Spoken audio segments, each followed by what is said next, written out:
His feet are a little faster. I know he's not at that level of a fighter, I get it. But his feet are faster. Joshua's feet are not that fast, closing gaps, getting to somebody. To hit him, even if you're better than him, you still got to get to him. Is Jake Paul happening? What's happening with that? I couldn't give two Fs about Jake. Do not care. I can't wait to see Jake Paul get absolutely starched by AJ. I messaged AJ and I said, brother, if this guy is able to get out that ring within 8 rounds, you haven't done your job good.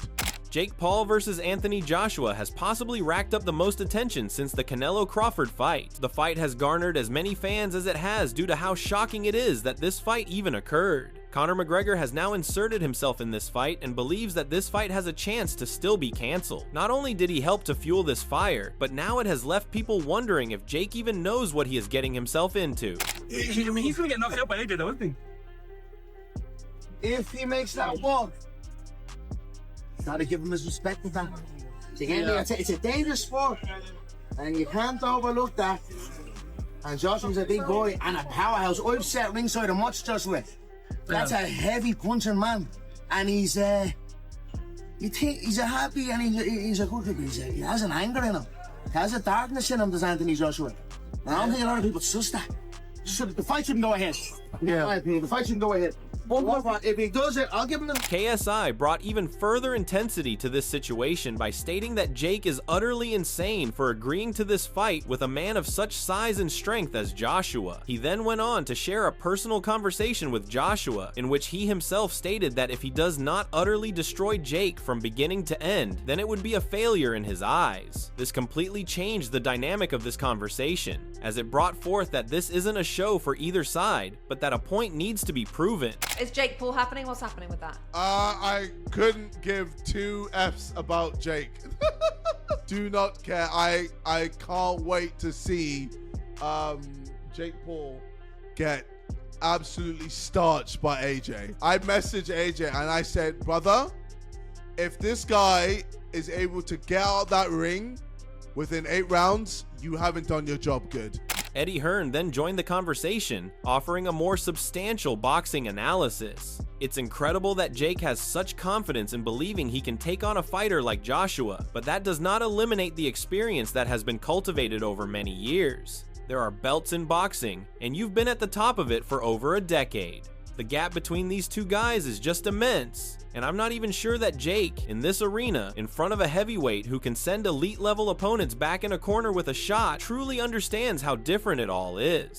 Like, I don't expect Jake Paul just to go in there and fall over. Like, he's got some pride, he's built some ability, he's been sparring a Coley and Sanchez and Jared Anderson. He's getting hit by big heavyweights. I don't think it's just going to be like he gets hit by a jab and turns his back and runs away. I think he's a tough young man.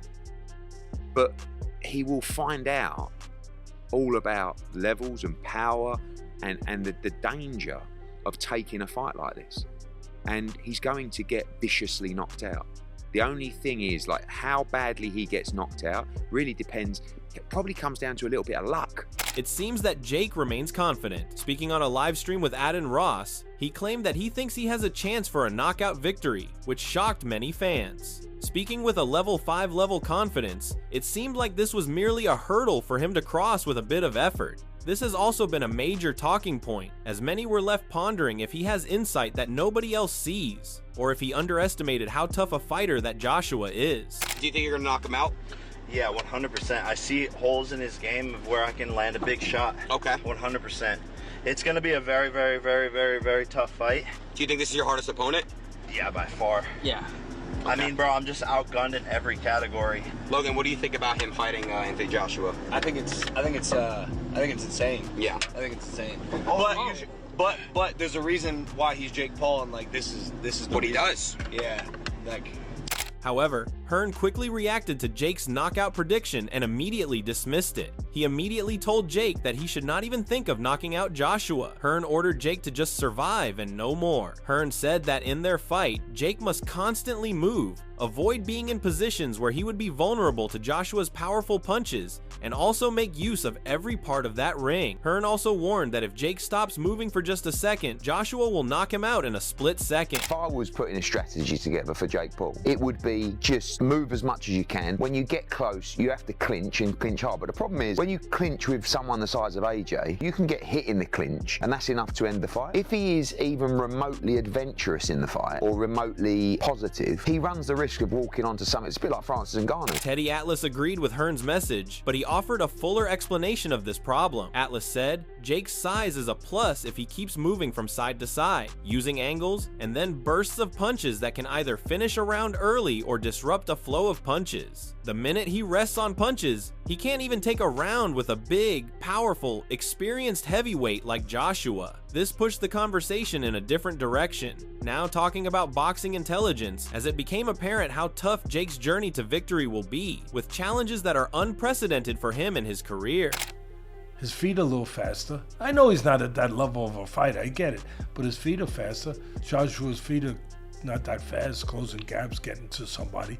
To hit him, even if you're better than him, you still got to get to him. Sean O'Malley also agreed by mentioning the possibility that if Jake pulls through all those rounds and takes it to a decision, then that in itself would be an enormous win in the eyes of the people. Even if every round was scored for Joshua, Jake's proven that he's a tougher man than anyone thinks by fighting a heavyweight superstar like that, said O'Malley, taking the conversation beyond winning to how a different definition of winning would be needed in this fight. If he goes out there and loses 8 rounds in a row, that's a win for Jake Paul. 100%. That's a fucking win for Jake Paul. If he goes to a decision with this guy, it's a huge win. Yes. I've been hit hard. I've been basically fucking knocked out. And I remember after, like, not remembering my phone number, that was like for a couple hours. But people deal with bad knockouts. I'm curious though, has he sparred anyone like this? Because you get a lot of confidence, be like, I'm fighting this guy. I've sparred guys just his size, just his speed, just his explosive. You've never sparred anyone like that, so you don't know what to expect. Even when you block a punch, you don't know how hard that thud is. However, Atlas also mentioned Joshua's mental element and how it would factor in the early part of the fight. This came on the heels of a defeat suffered by Joshua in a fight with Daniel Dubois, followed by an absence from competition of a year. Atlas went on to say that even for a high-level fighter, long breaks between bouts often lead to hesitation, questions, doubts, or slow starts. This gave a slight glimmer of hope for Jake in that if Joshua overthinks this fight, he might find himself in a longer fight than he expects. Joshua, last time he fought was over a year. He hasn't fought. He was basically retired. Where's his mind at? He got knocked out terribly by Dubois. Where's his confidence? Where's his mindset? Where is he? Is he taking this fight the way that fans are, overlooking Paul, taking him for granted? Yeah, probably is. Might be. Does that weigh in? Yeah, that weighs in. People don't look at those parts of it. And the weight. Darren Till quickly shot down that idea with, none of that matters. Though, when you look at this huge size difference, Darren stated that Jake is brave, but that does not matter as it will not alter the fact that Joshua is a heavyweight powerhouse, whereas Jake is nowhere near a natural cruiserweight. Darren further continued, he could kill him in the ring if he wanted to, as this alone would make this match extremely perilous. His messages quickly went around due to fans realizing that Darren also always speaks the truth without any hyperbole. Heavyweights who come down the gym, one was being a guy called the War Chief. He was massive. He looked like John Coffey from Game Island. He didn't like punch me around, but every time he hit me, like even when he hit me forward, I was just like, I just felt like this thunder hit me, and I was like, and that's why we have weight classes. Like, that's why like you have your lightweight, your welterweight, and from that we can all like go up and down a little bit, but we can't make jumps like that. It's just not. I don't know. I don't know what to say. Jake could get fucking killed in there, because This tough opinion was agreed upon by Ryan Garcia, who thinks that winning for Jake has a minute probability. He said that the timing, experience, strength, and punches of Joshua belong to a different world. He predicted that this fight would either result in a knockout victory for Joshua, which would be a huge achievement, or it would result in a highlight reel knockout that would be remembered for many years. His opinion appears to be even tougher since Ryan has a better knowledge of striking than most of the present young boxers. Als Jake door Anthony wordt geraakt, weten we dan überhaupt hoe hij op een grote stoot kan reageren? Dat weten we niet. Hij is nog nooit geraakt, zoals een echte in een echt gevecht. Hij heeft nog nooit een echte stoot opgevangen. Dus waarom zeg ik dan, wat dacht je van, oh ja, zoals AJ die schoot en je weet dat hij vaak knock-out gaat, maar hoe zit het met jou? Hoe ga jij reageren als die grote klap je raakt? Denk je dat je er weer bovenop komt en weet wat je moet doen? Nee, dat gaat niet gebeuren. Ik geef hem 1.000.000 keer de voorkeur als ze zouden vechten. Eerlijk gezegd denk ik dat hij misschien 1 van de 1.000.000 keer dat ze zouden vechten zou kunnen winnen. Alexander Usyk has also shared his views on this matter, claiming that the gap between Jake and Joshua is just too massive to be ignored. Usyk believes that if their fight were between Jake and a different boxer, then a discussion would not be a problem. But when it comes to a match with Joshua, there are no circumstances that would benefit him. Yeah, you're correct. If Anthony Joshua won, Anthony killed this guy. Listen, a lot of questions, blah blah blah. Only one my answer. Anthony Joshua is Olympic champion. First. Jack Paul, it's sportsman, YouTuber, showman. Rolls Royce, Fiat. Listen, it's true. Yeah, I'm not. Типа я не обзываюсь. I have nothing bad in mind. Yeah. Tony Bellew further went on to say that Jake will realize how large a skill and strength deficit he has as soon as their gloves touch. Tony Bellew stated that this glove touch will immediately make him realize how huge a strength gap he has, which will scare him. Tony Bellew went on to say that most boxers realize how huge a gap there is between their skills and those of an elite level athlete for the very first time when they step in close to him, which Jake will now realize for himself. It's insane, it's madness, but no one can knock Josh because it's just madness. I can't get my head around it, mate. I just don't believe he is going to be in the ring facing Josh with 10-ounce gloves on. When he touches him for the first time with a pair of 10-ounce gloves on, he's going to get the fright of his life.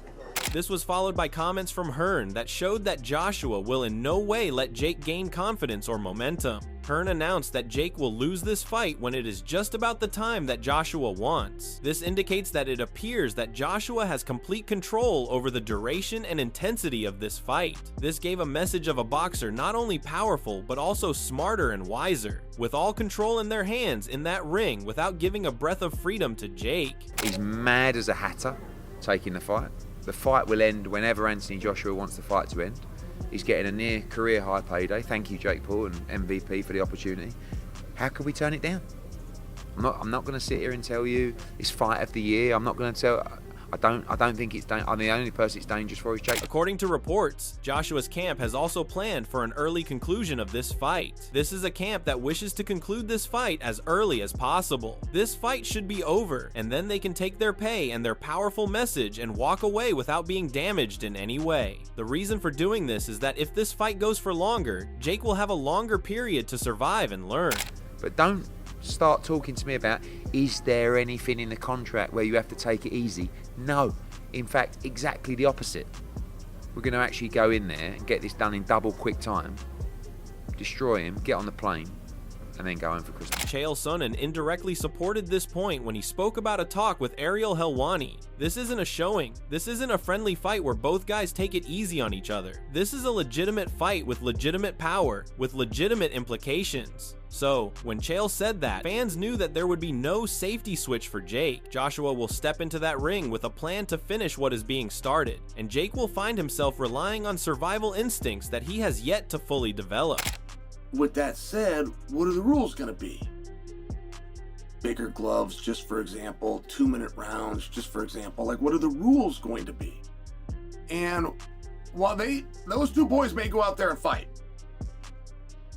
you can have a perception issue based on what the agreed rules for the exhibition are. And Errol said, no, Chael, you got this all wrong.